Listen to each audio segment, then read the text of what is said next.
But instead, he had a coffee and some bread and butter in the Veranda Cafe. So we get this really great insight into the joys that he experienced on that very first day on the Titanic. He also was really surprised that he thought he would have to pay for everything, but he found out that the food was free. So he told her that he didn't know if he'd be up early enough in the morning the next morning when the Titanic arrived in Queenstown, which is now called Cobh. So he wanted to mail it that night. So it's a pretty amazing insight that Adolphe provides us so many years later when the menu resurfaced and it sold at auction in 2009. Yeah, it was for a lot of money, and wasn't a letter that he wrote to his wife Gertrude, wasn't that also auctioned off for a lot? Yes, yeah. He definitely belongs in this episode of Writers because, that lost art of letter writing, we think of the vacations we take or business travel we do nowadays. And, how many times do we even send a postcard anymore? And so that's one of the things that I'm glad this book celebrates is that lost art of letter writing. Yeah, I mean, today you would bore someone to death with pictures of a trip, or maybe people would check out your Instagram account to see what you're doing. But here you have to somehow transport that person to where you are with words alone. So you have to provide sensory experiences and these descriptions. So from a book perspective of trying to put together these accounts, it's very helpful instead of just relying on visuals or video or things like that to try to recreate this. Oh, yeah. I love that comparison of, today with Instagram, we can take a picture quick and share it. And back in Adolphe's day, he had to sit down and, write all this out word for word and be very descriptive. I think also we get a lot of these nice pithy quotes with different things that happened. And somebody that you mentioned, I guess more in passing, but Edith Rosenbaum Russell, who is a female correspondent at this time, which I thought was interesting. What did she say about the Titanic disaster? Well, she was very outspoken about, in later years, there's a BBC interview of her talking about, many of her experiences that night. One of the most delightful is about a pig music box that her mother had given her, and she used it in the lifeboat to help distract the children, and of course, probably the adults too, and bringing a little bit of hope and cheer in this the music that this little pig played. You could wind the pig up with its tail, and it played the Maxiques, which is a Brazilian dance tune. So it was some little remnant of some upbeatness that she could bring to those people with her in the lifeboat. And I think it says a lot about Edith and just her tenacity and thinking of others at a time like that. And she was the person who so famously said, "I'm accident prone. I've been in shipwrecks, car crashes, fires, floods, and tornadoes, and I've had every disaster but bubonic plague and a husband." So she is quite a character, and really interesting to me as a journalist of her day. So unusual for her to be an international correspondent back in 1912. And she was a correspondent for Women's Wear Daily, which is pretty interestingly, it had just started only 2 years before the Titanic sailed. Hey everyone, Scott here. We're going to take a very short break for a word from our sponsors.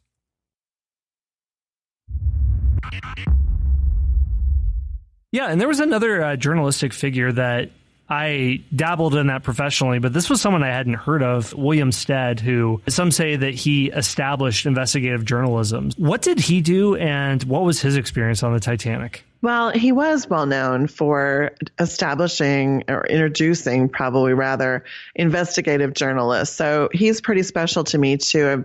Having been a New York Post correspondent from Chicago, I know a little bit about investigative journalism, and of course I zeroed right in on his story as well. And what is incredibly remarkable about him is that he wrote a story, and it was titled "How the Mail Steamer Went Down in Mid-Atlantic by a Survivor." But guess what, Scott? It was written in 1886. Can you believe that? He's had experience with sinking ships then. Well, and he kind of had a premonition about things. There were, many people who claimed to have had sixth sense, special thoughts that you wouldn't expect. And he was one of those. In the story, two steamships collide, and there aren't enough lifeboats. Isn't that interesting? So he said, and this is exactly what might take place and will take place if liners are sent to sea short of boats, he wrote.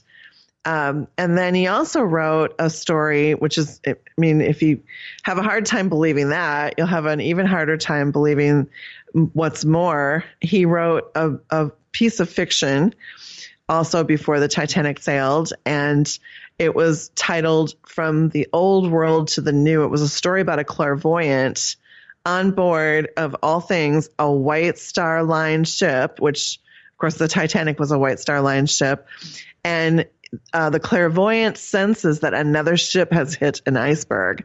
So it's pretty amazing, his story. He also comes up in recollections of people who claim they thought they saw him having a cigarette on the deck, and that was the last they saw of either one of them.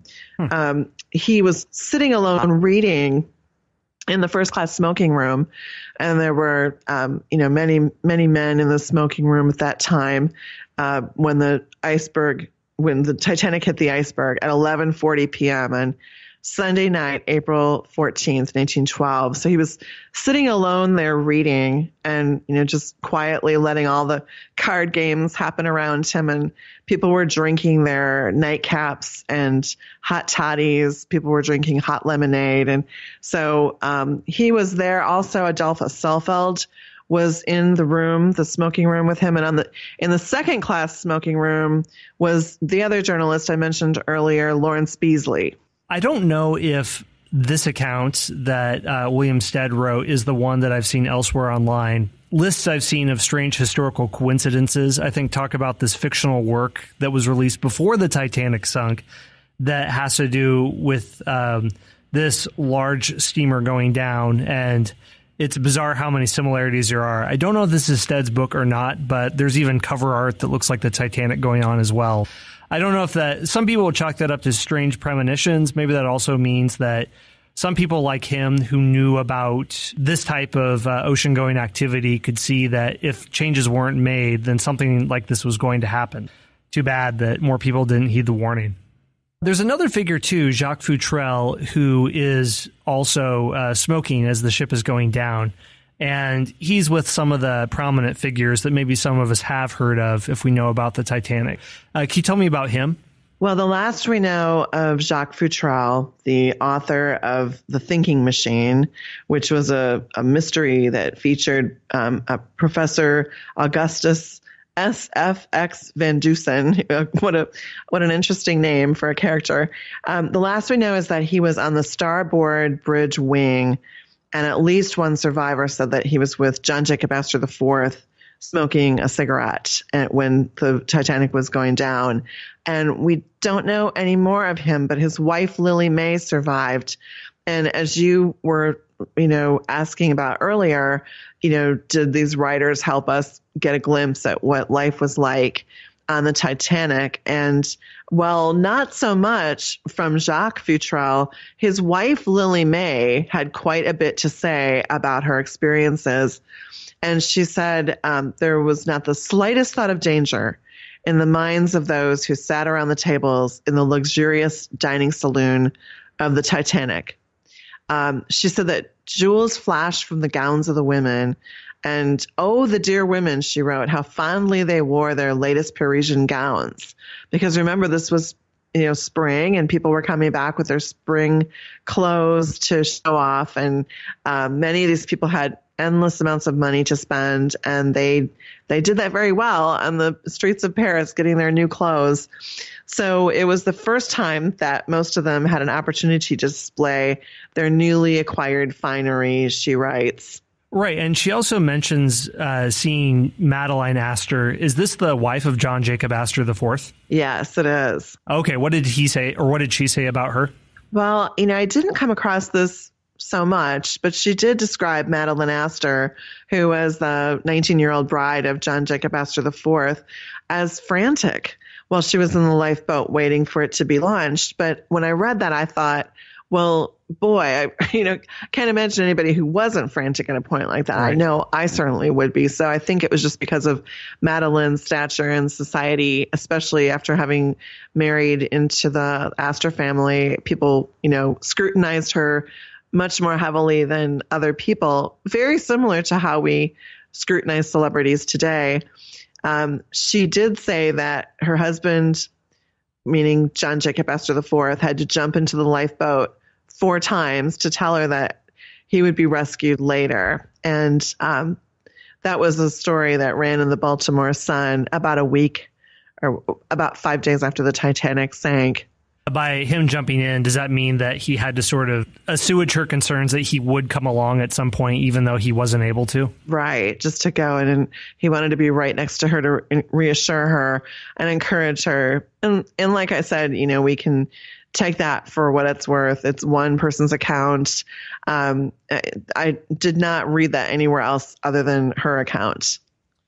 Well, first of all, I'm interested that a lot of the writers you've mentioned are in first class. It's very hard for me to imagine any writer today in any sort of first class on any type of ship. So the publishing industry had a lot more money back then, or at least more people read newspapers. But there is someone who is traveling maybe more along the lines of what a contemporary writer would, and that's Lawrence Beesley, who is in the second class, or at least the second class smoking lounge. And he has influence, too, on the written legacy of the Titanic. So what was his story? Well, he published his story, The Loss of the SS Titanic.